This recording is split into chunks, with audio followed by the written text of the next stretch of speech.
கரூர் பிரச்சாரத்திற்கு விஜய் 7 மணி நேரம் தாமதமாக வந்ததுதான் இந்த சம்பவத்திற்கு காரணமா? பாமக தலைவர் அன்புமணி சொன்ன கருத்து தற்பொழுது அனைவரையும் சிந்திக்க வைத்திருக்கிறது. கரூரில் நேற்று தாவேகா தலைவர் விஜய் பிரச்சாரம் செய்த பொழுது ஏற்பட்ட கூட்ட நெரிசலில் சிக்கி 40 பேர் உயிரிழந்தனர். 50க்கும் மேற்பட்டோர் காயமடைந்து சிகிச்சை பெற்று வருகின்றனர். கரூர் மருத்துவமனையில் சிகிச்சை பெறுவோரை சந்தித்து ஆறுதல் கூறிய அன்புமணி ராமதாஸ், கரூரில் நேற்று விஜயின் பிரச்சாரத்தின் பொழுது ஏற்பட்ட கூட்ட நெரிசலில் இதுவரை 40 பேர் உயிரிழந்துள்ளனர்.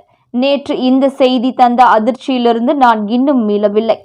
காவல்துறை சரியாக திட்டமிட்டு நடவடிக்கை எடுத்திருந்தால் இந்த சம்பவத்தை தடுத்திருக்கலாம். கடந்த வாரம் விஜயின் பிரச்சாரத்திற்கு எவ்வளவு கூட்டம் வந்தது என காவல்துறைக்கு தெரியும். விடுமுறை நாட்கள் என்பதால் இம்முறை அதிக கூட்டம் வரும் என்று தெரியும். எனவே பெரிய இடத்தில் அல்லது மைதானத்தில் பிரச்சார கூட்டத்திற்கு அனுமதி கொடுத்திருக்க வேண்டும். அரசியல் கட்சிகளும் இதில் பொறுப்புடன் நடந்து கொள்ள வேண்டும். விஜய் 7 மணி நேரம் தாமதமாக வந்ததே இந்த சம்பவத்திற்கு காரணம் எனவும் சொல்லுகின்றன. அரசியல் கட்சிகள் இதுபோன்ற கூட்டங்கள் நடத்தினால் குடிநீர், உணவு, நிழல் அமைய பெற்ற இடம் ஆகியவற்றை திட்டமிட வேண்டும். பொதுமக்களுக்கு இதில் பொறுப்புடன் நடந்து கொள்ள வேண்டும். இந்த கூட்டத்தில் இருக்கைகள் கிடையாது. எனவே குழந்தைகள், பெண்கள் வரக்கூடாது. இதையெல்லாம் வரும் காலத்தில் திட்டமிட வேண்டும்.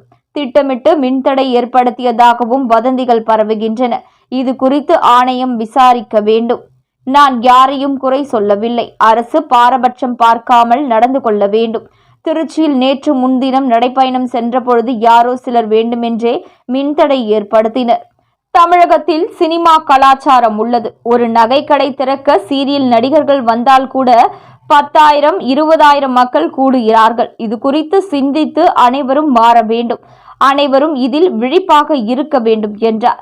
மேலும் இது போன்ற செய்திகளை நீங்க உடனுக்குடன் தெரிஞ்சுக்கணும்னா நியூஸ் இன்ஃபோ தமிழ் சேனலை சப்ஸ்கிரைப் பண்ணிக்கோங்க. உடனுக்குடன் அப்டேட்ஸ்க்கு பக்கத்தில் இருக்கக்கூடிய பெல் பட்டனையும் கிளிக் பண்ணிக்கோங்க.